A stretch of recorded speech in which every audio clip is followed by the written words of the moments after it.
Okay, चलिए फिर आते हैं मार्केट्स पर। और आज मैं मार्केट के क्यूज़ पर आऊँ उससे पहले एक थोड़ी सी इम्पॉर्टेंट चीज़ पे बात करना चाह रहा था। आज आशीष है नेशनल सिक्योरिटी डे, और इनफैक्ट आज से हम मनाते हैं नेशनल सिक्योरिटी वीक। तो क्योंकि नेशनल सिक्योरिटी डे है तो मैंने सोचा कि क्यों ना बात की जाए अपने पोर्टफोलियो को कैसे सेव करना है आपको, उस पर मैं 3-4 बातें कर लेता हूँ। उसके बाद खैर रोज़ के क्यूज़ पर तो हम बात करते ही रहते हैं। तो कुछ चीज़ें हैं और मैं थोड़ा सा इनको करंट कॉन्टेक्स्ट में लेके आना चाहता हूँ कि आज का कॉन्टेक्स्ट बहुत इंपॉर्टेंट है।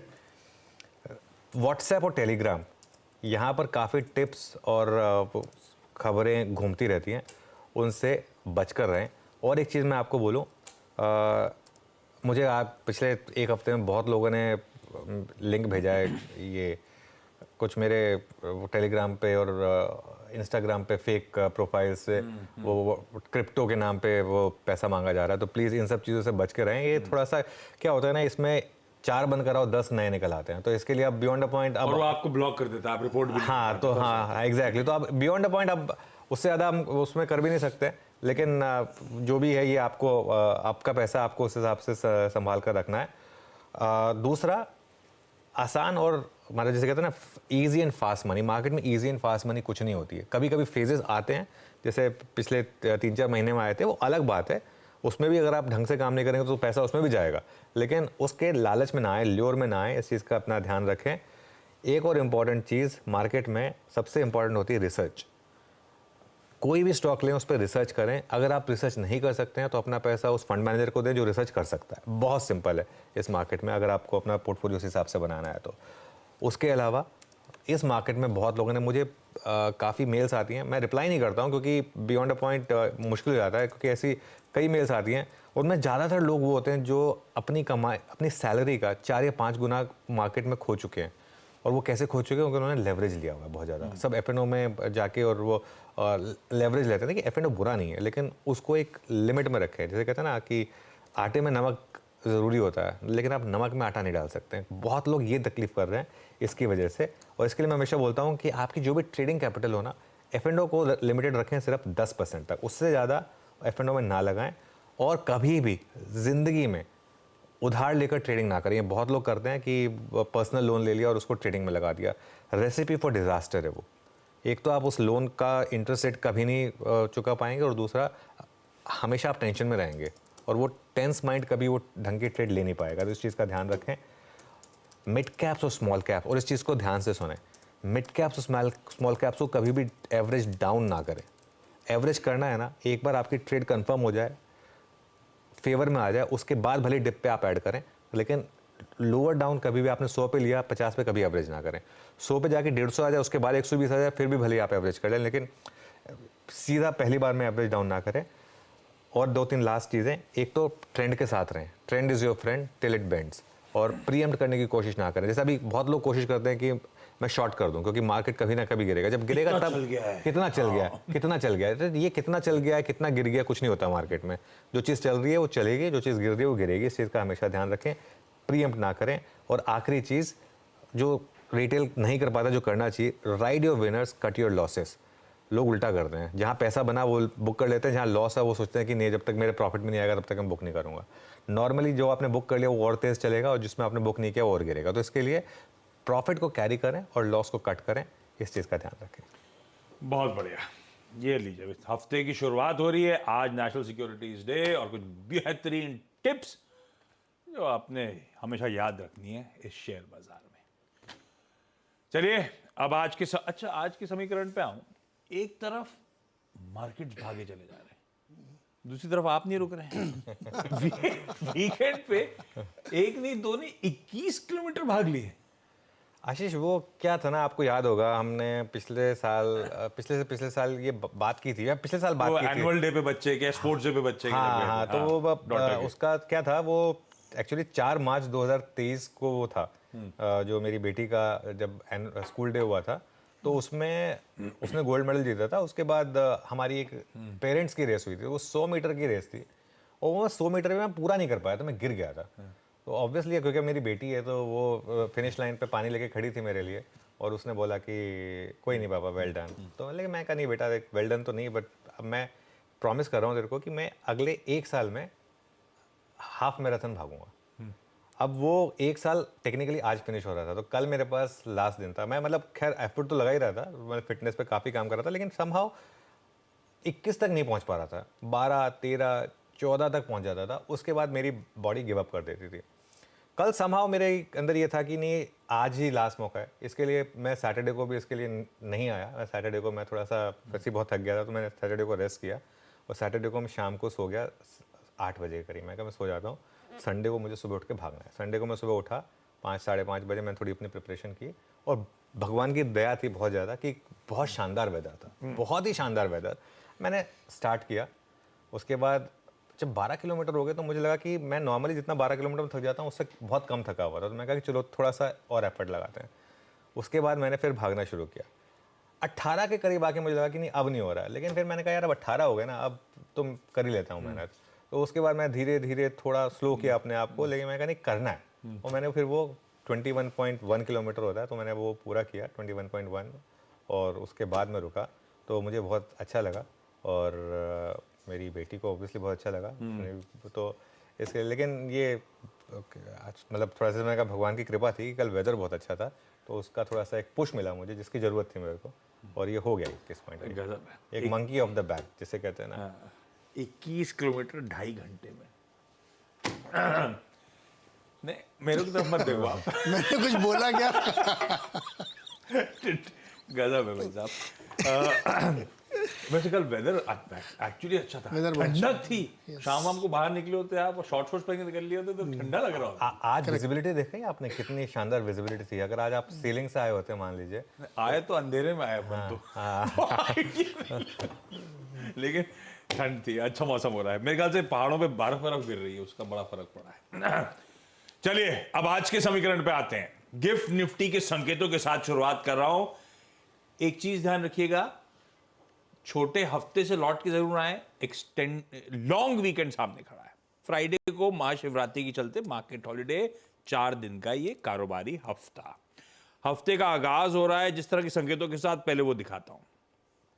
एकदम फ्लैट नोट पर गिफ्ट निफ्टी ट्रेड करता हुआ। हमने 2 बड़े अच्छे सेशन एंजॉय करे। फ्राइडे को तो खैर वो सेशन हाईलाइट था, जब हम जीडीपी के बड़े अच्छे नंबर्स पर रिएक्ट कर रहे थे, क्या मजबूती बनी।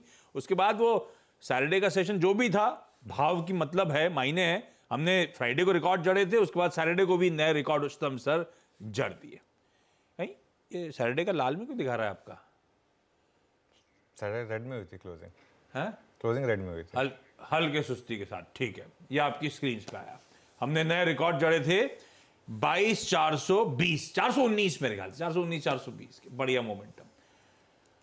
अब आए संकेत पे, तो फ्लैट ओपनिंग एशिया दिखाइएगा, और एशिया के साथ साथ पूरा वो दिखाइए यूएस के बाजारों का संकेत भी। एशिया मिला जुला कर रहा है। यूएस में 2 पावरफुल सेशंस हो चुके हैं। नैस्डैक 1% थर्सडे को, 1.25% के आसपास फ्राइडे को, और तीनों बेंचमार्क्स अच्छी मजबूती के साथ कामकाज करते हुए। कुछ हद तक वो सैटरडे के सेशन में रिएक्शन हुए होंगे, पर जैसे मेंशन था, वो सेशन में बहुत ज़्यादा पार्टिसिपेशन था नहीं, छोटा सा सेशन था, तो कुछ मायने नहीं थे शायद उसके। नीरज जी से जान लेते फिर फ्राइडे और फ्राइडे प्लस उसके बाद के सारे संकेत कैसे हैं, और उसके बाद चलते हैं आज के सेटअप पे। कैसा लग रहा है ग्लोब? ग्लोब तो बहुत ही बढ़िया है। तो फ्राइडे को भी अगर आप देखें तो बहुत शानदार रैली बनी। तीनों इंडाइसेस जाके एकदम लाइफ हाई पे खड़े हो गए, और इतनी उम्मीद नहीं थी कि इतनी तेज़ी से S&P चलेगा। 5100 के ऊपर ट्रेड कर रहा है। AI स्टॉक्स जो ड्राइव कर रहे थे इस मार्केट को, वही अगेन ड्राइव कर रहे हैं, और एनवीडिया इसका लीड कर रहा है। अब $820 का स्टॉक पहुंच गया है। इसी साल उसने 20-30% की रैली दे दी है। तो अभी ड्राइव वहीं से हो रहा है, टेक्नोलॉजी स्टॉक से, इसलिए आप नैस्डैक को देखिए सबसे ज़्यादा दौड़ा है। रेट कट वाली जो बातें थी ना, उस टेक्नोलॉजी स्टॉक से सीधा उनका असर होता, अब वो डर मुझे लगता है मार्केट में एकदम ख़त्म हो गया है। 3 बार कट करें या जून में कट करें, कब करें, कोई फ़र्क ही नहीं पड़ता है। तो वो एक तेज़ी है, उसके पीछे इकॉनमी है बहुत। तो मुझे लगता है कि वो बड़ा ट्रिगर था। लाइफ हाई मार्केट के, कहीं कोई दिक्कत नहीं दिख रही है। क्रूड 84 पहुंच गया, फिर भी कोई दिक्कत नहीं दिख रही है। फेड के ऑफिशियल्स बोल रहे हैं, फिर भी कोई प्रॉब्लम नहीं दिख रही है। तो ये एक है। एक चीज़ मुझे थोड़ा अजीब सी लगी कि डॉलर वीक हुआ, बॉन्ड यील्ड गिरी, तो कमोडिटीज में बहुत तेज़ी आई। तो गोल्ड भी रिकॉर्ड हाई पे, इक्विटी भी रिकॉर्ड हाई पे, कमोडिटीज़ में भी तेज़ी, ये थोड़ा सा एक मार्केट का सेटअप अच्छा नहीं है, क्योंकि एक साथ सब नहीं चल सकते, कोई एक एसेट क्लास को नीचे आना पड़ेगा। लेकिन फिलहाल मार्केट में कहीं कोई प्रॉब्लम दिख नहीं रही है, बहुत सॉलिड रैली चल रही वहाँ पे और अभी कंटिन्यू करेगी, क्योंकि साइंस कोई ऐसे संकेत नहीं है वहाँ पे कि वीकनेस दिख रही हो। भाई साहब बढ़िया मजबूती है, अब उसमें कंप्लेंट कर लीजिए कि कुछ ही सिलेक्टिव स्टॉक से जो दमखम दिखा रहा हूँ, लेकिन मोमेंटम बढ़िया है, चले चले जा रहा है। एआई ड्रिवन गजब के स्टॉक्स मूव दिखा रहे हैं। नवीन एनवीडिया तो फिर फ्राइडे को 4%, मेरे ख्याल से बाकी दिग्गज भी 2-2%, गजब मूड माहौल बना हुआ है। खैर ये है ग्लोब की तस्वीर, पॉजिटिव थम्स अप है, इक्विटीज में मोमेंटम जसखतस कंटिन्यू करता हुआ। हाँ, इस हफ्ते कुछ बड़ी चीजें लाइंड अप हैं, जिसमें सबसे इंपॉर्टेंट तो फेड चेयर की टेस्टिमनी, उनका बयान यूएस पार्लियामेंट में, बेसिकली उनके सीनेट, उनके कांग्रेस में वेडनेसडे और थर्सडे को। तब देखते हैं वहां से क्या निकल के आता है। आमतौर पे हमेशा जब पॉलिटिशियन के सामने खड़े होते हैं सरकारी अफसर, तो डिटेल में अच्छी बातें होती हैं। मेरे ख्याल तो सब कुछ वेडनेसडे को आ जाएगा, थर्सडे के लिए कुछ बचता है नहीं, वो इंपॉर्टेंट इवेंट इस हफ्ते का। पर अब ट्रेड सेटअप समझा जाए। अभी ट्रेड सेटअप फ्राइडे का लोगे आप, सैटरडे मैं वही सोच लोगे? कैसे होगा ये? मैं सोचा कि दोनों की बात कर लेता हूँ। हाँ ठीक है, ठीक है ना। तो फ्राइडे का और सैटरडे का, पहले सैटरडे का बात कर लेते हैं, क्योंकि सैटरडे को all said and done trading तो हुई है। तो सैटरडे को 44 करोड़ डीआईएस ने बेचे और 82 करोड़ एफआईआईस ने बेचे। ऑब्वियसली वॉल्यूम काफ़ी कम थे, और उससे पहले वाला बार्स लेकर आइए, लेकिन उससे पहले वाले बार्स बहुत इंटरेस्टिंग थे, क्योंकि उससे पहले वाले दिन एफआईआईस ने भी बाय किया और डीआईएस ने भी बाय किया। ये बहुत इंटरेस्टिंग था, और शायद इसीलिए सैटरडे को मार्केट हल्का सा गिर गया, क्योंकि दोनों का बाय नंबर था 1289 करोड़ और 3815 करोड़। इंडेक्स फ्यूचर्स की जहाँ तक बात है, वो मैं सैटरडे का ही देख रहा था, क्योंकि सैटरडे को ठीक ठाक डेटा था इंडेक्स फ्यूचर्स का। 197 करोड़ की बाइंग थी और 329 करोड़ की स्टॉक फ्यूचर्स में सेलिंग थी, और with in index futures 64 crore की सेलिंग थी बैंक निफ्टी में और 260 करोड़ की बाइंग थी निफ्टी फ्यूचर्स में। अमूमन फ्राइडे भी ठीक ठाक ही एक्शन था। उसके अलावा लॉन्ग शॉट का चार्ट जो वीरू रोज सुबह भेजते हैं, एक बार वो चार्ट देख लेते हैं। ये देखिए, अब ये लॉन्ग शॉट अब वापस एफआईआईस जो है वो 35% के करीब लॉन्ग है, 65% के करीब शॉर्ट है। दो चीज़ें मैं सेटअप में जोड़ रहा हूँ। एक तो इंडिया विक्स वापस 15 पर आ गया। हमने एक बात की थी कि हमारी इंडिया विक्स जो रेंज रही है, उसमें जब जब वो 16 को क्रॉस कर रहा है, वहाँ से एक वापस कूल ऑफ मिला है, और ये अच्छी बात है कि वापस हम 15 के नीचे आ गए। तो उसने स्पेस दे दिया मार्केट को, थोड़ा कुशन दे दिया है 16 तक का। पुट कॉल रेशो लेकिन थोड़ा सा नाशिश बढ़ गया है। बस एक ही सेटअप में मुझे नेगेटिव लग रहा है। पुट कॉल रेशो 1.32 पर आ गया है। आपको याद होगा, जब हमने फ्राइडे की बड़ी रैली की बात की थी, तब पुट कॉल रेशो 0.66 पर था, जब पिछले थर्सडे बात हुई थी ये। अब 0.66 से बढ़कर हम आ गए हैं 1.32 पर, तो वो एग्जैक्ट डबल हो गया है जो पुट कॉल रेशो था। तो ये हमारी मार्केट बहुत जल्दी ओवरबॉट और ओवर सोल्ड हो जाती है। हल्की सी ओवरबॉट है, लेकिन अभी भी मुझे लग रहा है कि कोई दिक्कत नहीं है, स्पेशली लार्ज कैप्स में। और बैन में जो एक स्टॉक पहले दिन आ गया था, जी एंटरटेनमेंट, वो अभी भी बैन में बना हुआ है। तो सेटअप जो है वो न्यूट्रल मान के चलिए। सेटअप न्यूट्रल है, लेकिन फ्राइडे सुबह से जो बातचीत हुई, उसके थ्रू हमने चैनल पे तेजी को बहुत बढ़िया तरीके से बनाया। खरीदारी करने की सलाह दी गई थी, तब हमने पोजिशनल स्टॉप लॉस 21,950 का रखा था। ये फ्राइडे सुबह की चर्चा थी, तब बातचीत हुई थी कि भाई अगला स्तर 22,500 है। ये फ्राइडे को चर्चा में आया था सेकंड, मेरे ख्याल से आपने आफ्टरनून सेशन में मैंने कहीं नोट डाउन करा था, 22,500 की फिर बातचीत हुई थी, और लॉन्ग रखे और स्टॉप लॉस बढ़ाकर 22,200 पे लेकर आ गए थे हम लोग। तो हमने फ्राइडे को बढ़िया अच्छा मोमेंटम में इनकैश करा। सैटरडे को अपनी चर्चा नहीं हुई थी, तो फ्राइडे के थ्रू ही अब आगे बढ़ा जाए। हमने वो तेजी बुनाई, हमने वो बढ़िया पोजीशंस कैरी करी हैं और एंजॉय कर रहे हैं इस मोमेंटम को। अब करना क्या है आज के लिए, पहले निफ्टी में देखिए, आज मैं थोड़े से एग्रेसिव लेवल्स दे रहा हूँ, क्योंकि मार्केट इस समय काफ़ी शानदार मूव्स दिखा रहा है। तो 22,500 से 22,600 तक का मुझे लग रहा है कि पहला रेजिस्टेंस है यहाँ पर, और यहाँ तक तो मुझे लग रहा है कि निफ्टी एक बार के लिए जाएगा, और बड़ी रेजिस्टेंस आएगी 22,700 से 22,800 पर, जहाँ पर आपका सबसे बड़ा ऑप्शन राइटर्स बैठे हुए हैं, उनके प्रीमियम के हिसाब से एडजस्ट करके। और सपोर्ट कहाँ पर है, आपको पहला सपोर्ट मिलेगा 22,250 से 22,300, ये थोड़ा सा नियर टर्म लेवल है, और बड़ा सपोर्ट है आपका 22,050 से 22,100 के बीच में। स्ट्रैटेजी मेरी क्या रहेगी? स्ट्रैटेजी मेरी रहेगी, ट्रेंडिंग मार्केट में आपको फर्स्ट सपोर्ट पे बाय करना होता है और सेकंड सपोर्ट का स्टॉप लॉस रखना होता है। तो फर्स्ट सपोर्ट अगर आपको मिल जाए किसी भी कारण से 22,250 से 22,300, अभी जरूरी नहीं है कि 22 एग्जैक्टली इसी जोन में आना चाहिए, 22,320 भी वो लेवल होता है टेक्निकली।